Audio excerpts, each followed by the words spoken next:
মার্কিন যুক্তরাষ্ট্রকে সাবধান করে দিতে চাই।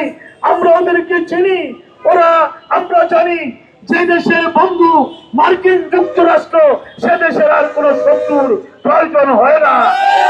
তোমরা ইরানে হাত দিয়েছ, তোমরা এর আগে ইরাকে হাত দিয়েছ, তোমরা এর আগে লিবিয়ায় হাত দিয়েছ। বাংলাদেশকে ওরকম রাষ্ট্র মনে করবে না।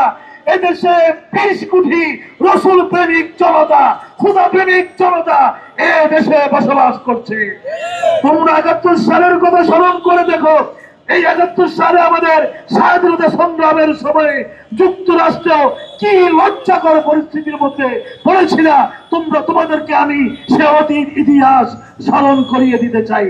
আমার বক্তব্যের শেষান্তে এসে আমি সরকারের কাছে আবেদন জানাবো এই চুক্তি আপনারা ভালোভাবে স্টাডি করেন, ওদের সাথে বসুন, এদেশের গণমানুষের সাথে, এদেশের রাজনৈতিক দলগুলোর সাথে, রাজনীতিবিদদের সাথে এবং সর্বস্তরের ব্যবসায়ী ভাইদের সাথে, বণিক সমিতির সাথে আপনারা বসুন। যদি আপনারা দেখেন যে না এই চুক্তি স্বার্থ বিরোধী, দেশের স্বার্থ বিরোধী, তাহলে আপনারা গণমানুষের যেই সমর্থন নিয়ে ক্ষমতা এসেছেন, আপনাদের কাছে গণমানুষের দাবি হবে যে অচিরেই এই চুক্তি আপনারা সরকারিভাবে বাতিল ঘোষণা করুন। আমরা মার্কিন যুক্তরাষ্ট্রকে সাবধান করে দিতে চাই।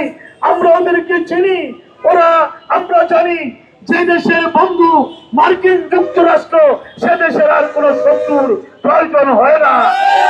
তোমরা ইরানে হাত দিয়েছ, তোমরা এর আগে ইরাকে হাত দিয়েছ, তোমরা এর আগে লিবিয়ায় হাত দিয়েছ।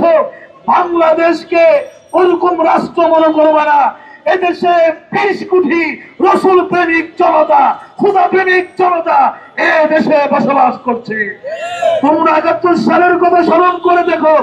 এই 71 সালে আমাদের স্বাধীনতা সংগ্রামের সময় যুক্তরাষ্ট্র কি লজ্জাকর পরিস্থিতির মধ্যে পড়েছিল। তোমাদেরকে আমি সে অতীত ইতিহাস স্মরণ করিয়ে দিতে চাই।